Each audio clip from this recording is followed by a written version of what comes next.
April 26, 1865. The final surrender. General Joseph E. Johnston, commanding the Confederate armies in the Carolinas, Georgia, and Florida, officially surrendered to Union General William Tecumseh Sherman near Durham Station, North Carolina. This surrender represented one of the last major acts of the American Civil War. Johnston's surrender involved approximately 89,270 Confederate troops, making it the largest surrender of Confederate forces during the conflict. Johnston's decision to surrender came after a series of defeats and following the surrender of General Robert E. Lee at Appomattox Courthouse on April 9, 1865. With Lee's army defeated and Richmond fallen, Confederate resistance became increasingly futile. Confederate President Jefferson Davis initially instructed Johnston to continue fighting, but Johnston recognized that continued conflict would result only in further destruction without hope of victory. Negotiations between Sherman and Johnston began on April 17, 1865, at Bennett Place, a farmhouse near Durham Station. Their first agreement attempted to include political terms, such as restoration of state governments, but these were rejected by the United States government in Washington.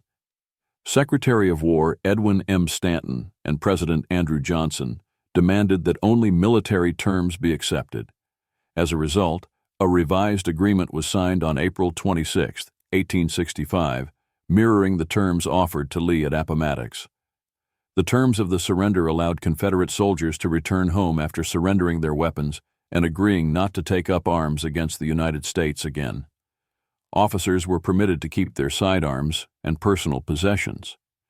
These generous terms reflected President Lincoln's vision of a lenient Reconstruction, a policy meant to heal national divisions rather than further inflame hostilities. Johnston's surrender effectively ended organized Confederate military resistance in the eastern United States.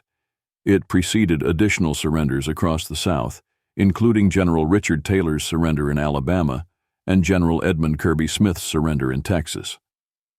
The collapse of Johnston's forces also severely undermined Jefferson Davis's hopes of continuing a guerrilla resistance. The site of the surrender, Bennett Place, later became a symbol of national reconciliation.